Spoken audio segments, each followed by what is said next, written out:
This is KUGAN, CASSIUS for Rifle TV in association with Macklin's Gym Marbella. We're in Hull here for the final press conference for Rumble on the Humber. Returning to action tonight. Not tonight, Saturday night Saturday. even. Saturday. 2 days early. 2 days early. Ricky Burns. First of all, Rick, how are you? I know I'm doing good, Yeah. Just arrived down Hull this morning, so that's me here now till the fight. Absolutely. I haven't really spoke to you obviously since your night in Texas against Omar Figueroa, and like I said, you had a lot of credit for the performance, but it wasn't to be your night that night, Rick.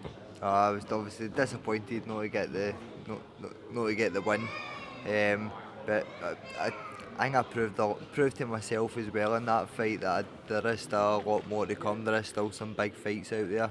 But we're moving back down to lightweight now, doing the weight properly. So just go out here Saturday night, go out and enjoy it, and then we'll take it from there. Yeah, I mean, despite obviously the defeat, you could have taken a lot of positives from the night, and like I said, you did get a lot of credit off that night. It's no consolation due to the result, but you can take a lot of positives, like I said. I know, but like I said before the fight, we were planning on moving back down to lightweight. I was making lightweight far too easy. Obviously, we took the fight. I wasn't going to jeopardise fighting in America. Obviously, over a weight issue, like try to get a couple of pound off him. But we took the fight. We knew it was going to be that type of fight where it was. But like I said, that's done now. We're just looking forward to Saturday, getting out and putting in a good performance, hopefully. Your opponent, Prince Afotsu, I believe that's how you pronounce his name. I don't know how to pronounce it either. If we've got that wrong, Prince, I apologise. Have you seen much of him? We obviously know, I think last time out, that he lost to Richard Comey. Do you know what, that's all I know. I know Richard stopped him in the 8th round.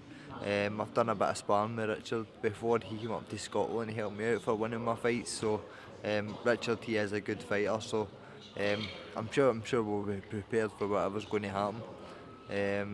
But like I said, I think he's been inactive for a bit now, over a year now.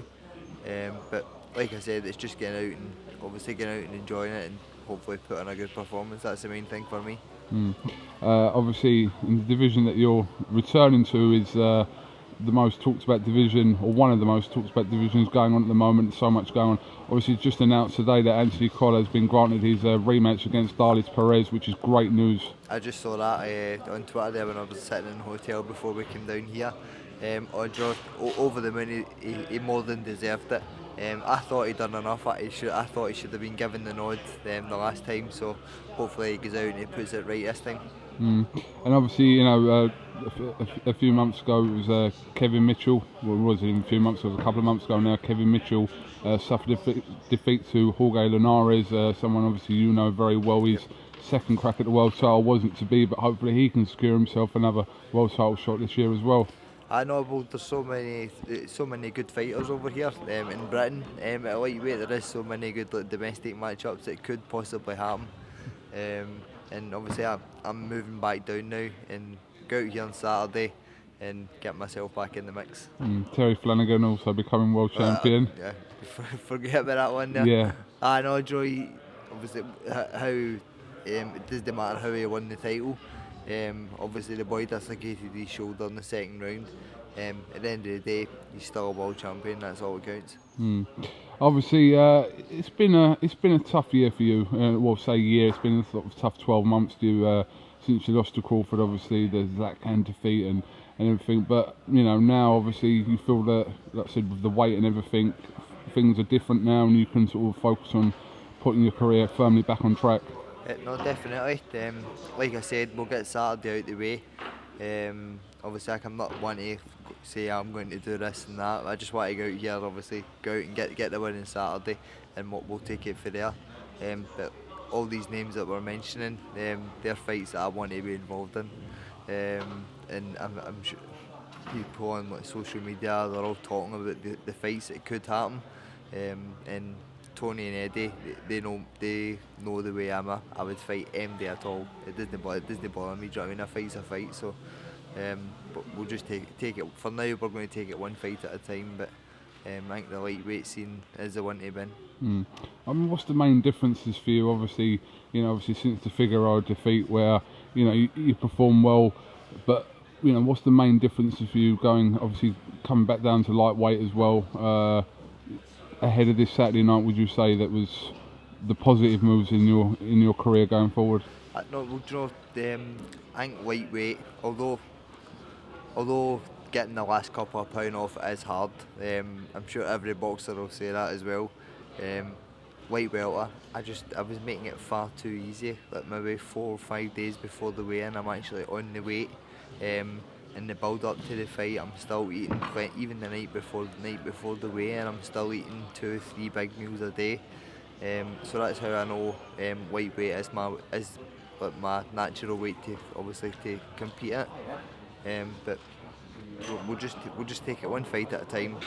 And like I said, lightweight scene, there's so many big fights out there to be made, but I need to get by Saturday first. Obviously, what's your training situation at the moment? Where are you spending your time, or where were you spending most of your time doing your training leading into this fight? I'm still down training with Tony down in Brentwood. Yeah. The last, that's about 10 weeks or something. I've been doing like maybe a week or 2 weeks down, home for a weekend. Although the last few weeks I have been getting home every weekend. I've just been driving back and forwards, but the driving, it doesn't bother me, so I'm still enjoying it down here as well, and the weather's a lot better. Every time I go back home at the weekend, it's always raining. Absolutely, very unpredictable weather.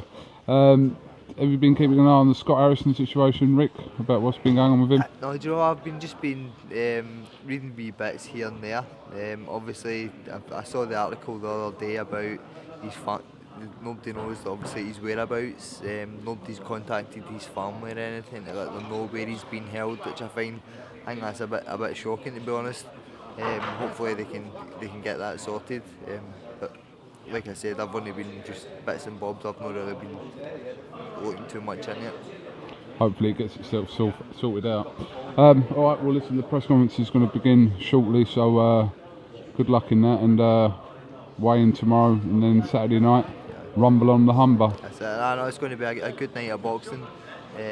Main event, I think obviously Luke Campbell, he's a favourite getting into it. But Tommy Coyle, he knows he's going to have to come out and try and drag him into a fight, so it's going to be a cracker for as long as it lasts, but I don't see it going the distance. We shall certainly see come Saturday night. Alright Ricky, listen, thanks for talking to IFL TV, and sure we'll catch up with you over the weekend. Yeah, cheers mate. Alright, cheers mate.